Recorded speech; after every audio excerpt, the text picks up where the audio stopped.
चित चिंतन संदेश वाहक निर्देशित अंतराल पार ब्रह्म सद्गुरु कृपा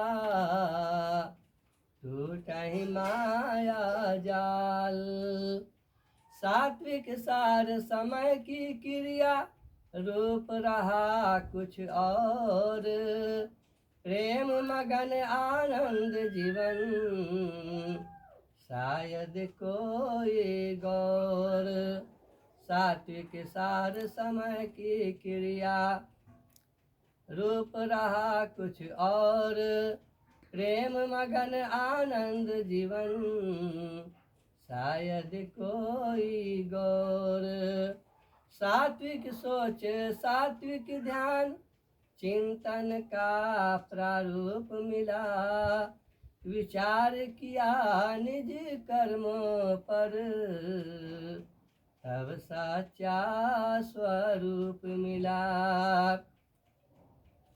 ओम सतचित जीवनी के प्रगतिशील दाता सतपुंज के स्वामी सदगुरु सर्वजोगेश्वर ब्रह्मानंद जी तथा सांसारिक जीव आत्मा,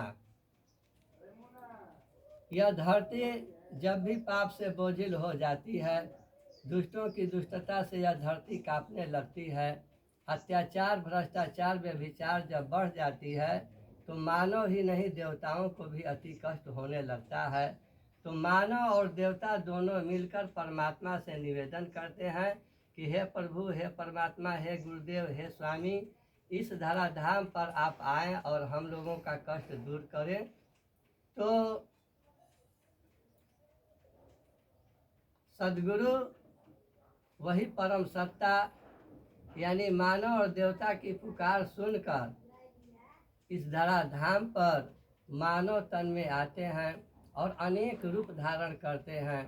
सद्गुरु संत महापुरुष भक्त भगवान पीर पैगंबर औलिया इस्लाम अनेक रूप धारण करके अनेक भेष बनाते हैं, अनेक रूप धारण करते हैं और कहने की शैलियाँ अलग होती है, पर सभी का लक्ष्य एक ही होता है कि हर लोग प्रभु परमात्मा की ओर चले, प्रभुत्व शक्ति को प्राप्त करें, परम धाम के अधिकारी बने। सबका एम वही रहता है, समझाने की शैली अलग होती है। तो इस साकार संसार में जितने भी संत महापुरुष आए वे सभी लोग सबको चेतावनी दिए और बातों से स्पष्ट हुआ कि इस धराधाम पर जो कोई भी कुछ करता है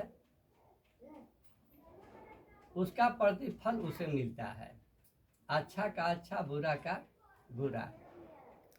अज्ञान बस लोग कह देते हैं कि फलनवा नज़र लगा दिया, फलनवा टोक दिया, फलनवा भूत कर दिया, फलनवा हमारे पर भूत फेंकवा दिया, तो फलनवा बहुत कुछ कर दिया। ये सब बहुत भारी भरम और भूल है।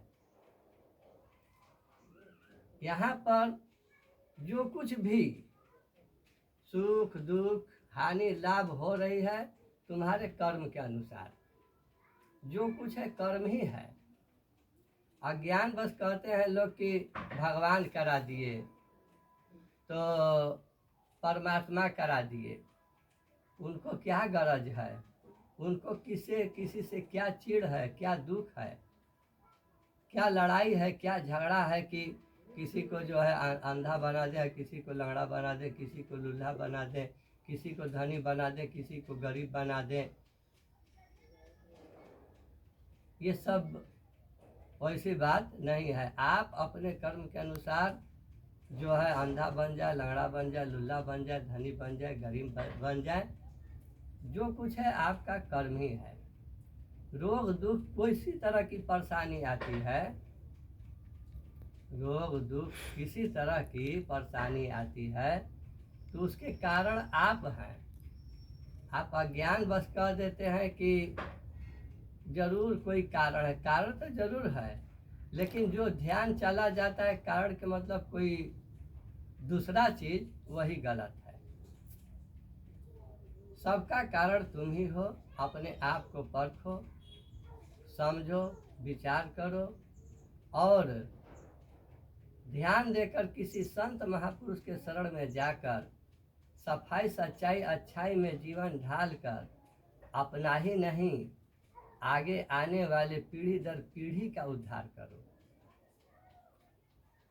कारण कि ज्ञान 3 तरह से काम करता है, इष्टिक ज्ञान, तांत्रिक ज्ञान और आध्यात्मिक ज्ञान। तीनों ज्ञान के माध्यम से वर्तमान भूत भविष्य बताया जा सकता है, बताते भी हैं लोग।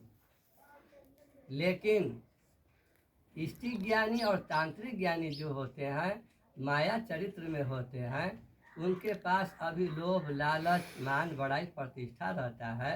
इस आधार पर किसी भी तरह के भविष्य फट बोलते हैं, बताते हैं। उनको अपने लाभ से मतलब होता है। पर आध्यात्मिक ज्ञानी जो होते हैं, आध्यात्मिक ज्ञानी पुरुष जो होते हैं, वे जो है झट से भविष्य नहीं बताते। वो देखते हैं कि भविष्य बताने से यदि कल्याण होने वाला है तब बताते हैं, नहीं तो नहीं बताते हैं। लोग यही कहेंगे कि अरे इनको कुछ जानकारी नहीं है। वो सब जानते हुए भी अपने को अनजान, अपने को अज्ञान बने रहते हैं। क्यों? तो उनको मान, बड़ाई, प्रतिष्ठा से लेना देना नहीं है।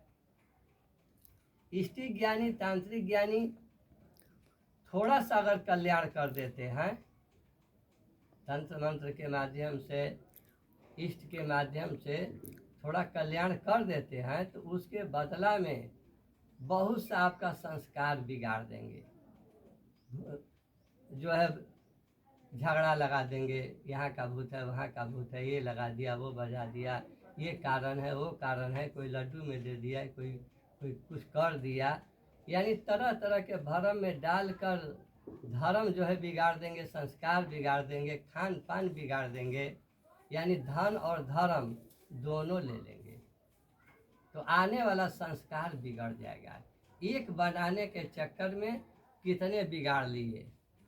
जैसे किसी तरह की तबीयत खराब हो जाती है तो अंग्रेजी दवा बार बार लेना शुरू कर देते हैं, तो एक रोग के लिए लेते हैं और कई रोग पैदा करता है। ठीक उसी तरह से, लेकिन वही जब आध्यात्मिक ज्ञानी के पास जाते हैं तो वे जो है आल जाल ढोंग पाखंड वाली बात नहीं कहते हैं, नहीं बताते हैं।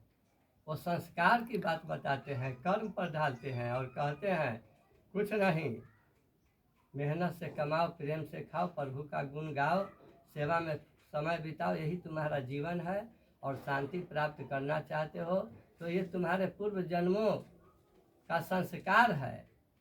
गलत कर्म किए हो उसका प्रतिफल है। आज जो है गुरु के शरण में आकर अपने आप को सत मार्ग में ढालकर जीवन का उद्धार कर लो, जीवन बना लो, अनेक भरम में मत पड़ो। तो आध्यात्मिक पुरुष जो होते हैं वो जो है सफाई, सच्चाई और अच्छाई में ढालकर आपका आने वाला पीढ़ी दर पीढ़ी का भविष्य बना देते हैं। तो इसलिए विशेष क्या शेष बात पर ध्यान देना है, आप इस पर विशेष रूप से ध्यान देंगे कि किसी तरह की कष्ट परेशानी आ जाती है तो मान ले कि हमारे पूर्व जन्म का, इस जन्म का या कभी का जरूर कोई चूक है जिसका दंड हम झेल रहे हैं। किसी को दोष देकर और अपने सर पर बोझ मत ला दो, यही हमारा कथन है। मैं इतना ही कहकर इस समय के लिए अपनी बाड़ी पर विराम दे रहा हूँ। ओम सत्यम सत्यम सत्यम।